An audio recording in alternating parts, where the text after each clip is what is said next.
Assalamualaikum warahmatullahi wabarakatuh. Perkenalkan, nama saya Indrani Jessica. Saya akan menjelaskan tentang aspek keuangan studi kelayakan bisnis. Aspek keuangan menganalisis besar biaya investasi dan modal kerja, serta tingkat pengembalian investasi dari bisnis atau usaha yang akan dijalankan. Aspek keuangan merupakan aspek yang paling terakhir disusun dalam penyusunan studi kelayakan bisnis. Kajian dalam aspek keuangan memerlukan informasi yang berkaitan dengan aspek-aspek sebelumnya.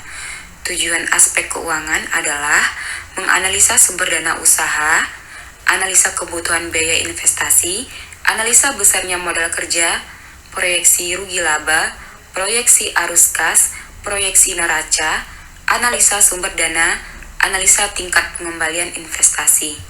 Jenis biaya usaha.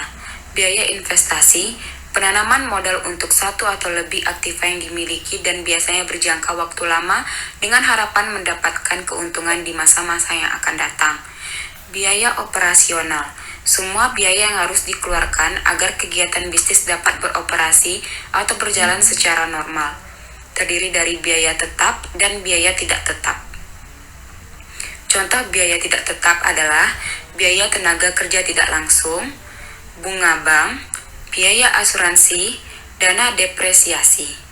Biaya tidak tetap, contohnya biaya bahan baku, biaya tenaga kerja langsung, dan biaya lain-lain. Jenis modal bisnis. Modal bisnis asing, modal yang berasal dari luar pemilik bisnis. Modal sendiri, modal yang berasal dari pemilik bisnis. 1. Modal saham. Saham adalah tanda ikut ambil bagian atau kesertaan dalam suatu usaha. 2. Modal cadangan. Keuntungan yang diperoleh usaha dalam beberapa waktu lampau atau dari tahun berjalan. 3. Laba ditahan. Keuntungan usaha sebagian dapat dibayarkan sebagai dividen dan sebagian dapat ditahan oleh pemilik. Penyusutan aktiva tetap. 1. Harga perolehan. 2. Nilai sisa. 3. Umur ekonomis. Metode penyusutan. 1. Metode garis lurus. 2. Metode jam jasa. 3. Metode hasil produksi. 4. Metode beban berkurang. Asas pembelanjaan. Masalah keuangan yang perlu dipertimbangkan pebisnis adalah 1. Likuiditas. 2. Solvabilitas. 3. Rentabilitas. Cash flow. Aliran kas adalah usulan pengeluaran modal atau capital expenditure. 1. Aliran kas keluar. 2. Aliran kas masuk. 3. Gross profit. 4. Net profit. 5. Revenue estimasi. 6. Cost estimasi. Analisis kelayakan investasi. Metode payback periode. Metode net present value. Profitability index.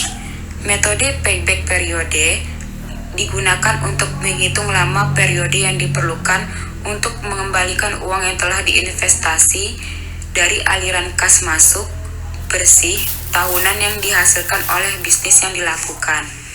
Metode net present value digunakan untuk mengurangi kekurangan-kekurangan yang terdapat dalam PP method. Membandingkan nilai sekarang dari aliran kas masuk bersih dengan nilai sekarang dari biaya pengeluaran suatu investasi. Profitability Index atau PI merupakan metode yang menghitung perbandingan antara nilai sekarang penerimaan kas bersih di masa yang akan datang dengan nilai sekarang investasi. Analisis kelayakan investasi. 1. Metode Internal Rate of Return atau IRR. Metode untuk menghitung tingkat bunga yang akan menyamakan antara present value dari semua aliran kas masuk dengan aliran kas keluar dari suatu investasi. 2. Metode Average Rate of Return atau ARR. Terdapat contoh metode payback periode sebagai berikut. Metode Net Present Value NPV,